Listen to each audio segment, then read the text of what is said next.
2021, você, o querido Flávio Conrado, se estiver assistindo a gente, um abraço, ministraram o curso Espiritualidade para uma Vida Não Fascista. Sim.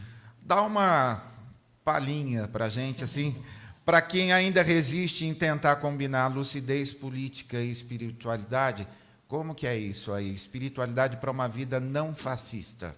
Esse conceito de uma vida não fascista, quem produziu esse conceito foi o Deleuze, quando escreveu o prefácio foi o Foucault quando escreveu o prefácio do Antiédipo na versão americana.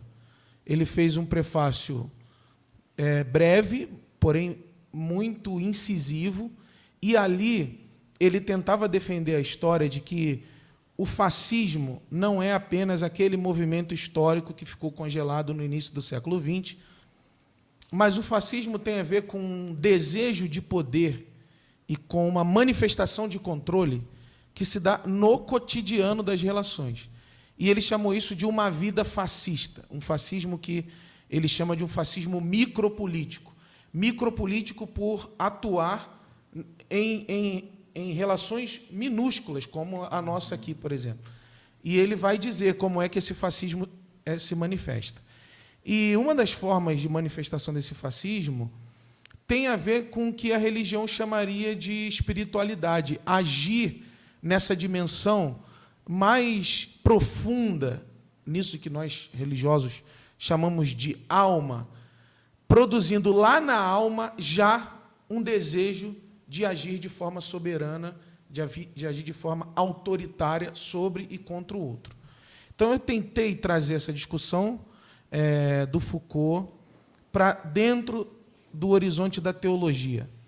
E aqui na teologia, no curso, eu tentei identificar quais seriam, então, as tradições do protestantismo, especialmente, que resistiram a essa tentação de dominação, de controle, essa tentação de governar a vida do outro. É essa expressão que o Foucault usa. Inclusive, para o Foucault explicar o governo, ele vai fazer toda uma história de como a lógica do pastor e da pastoral age na política ocidental.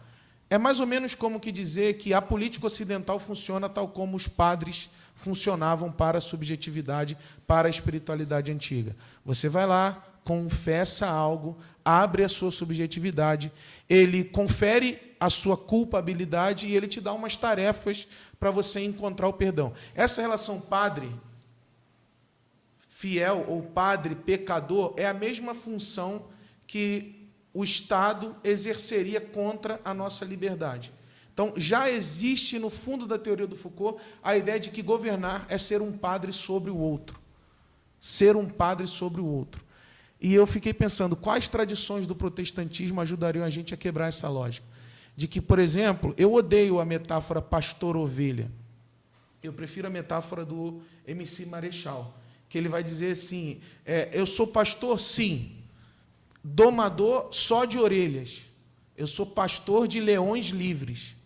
Existe essa ideia, né? A ovelha é esse animal docilizado, para usar a expressão do Foucault. Por que não uma pastoral que anima instintos desobedientes, instintos selvagens, instintos livres? Então, eu acho que o antifascismo tem a ver com isso, né?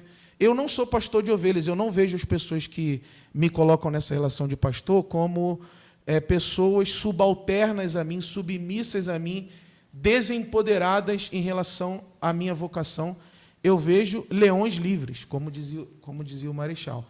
Então, acho que eu tentei no curso, por exemplo, primeiro explicar o que é a vida não fascista, depois trazer Dietrich Bonhoeffer, Dorothy Soule, esses nomes, né? Martin Luther King, James Cone, Richard Shaw, que é o teólogo da Revolução no Brasil, nomes de teólogos e teólogas que construíram uma espiritualidade para uma vida não fascista.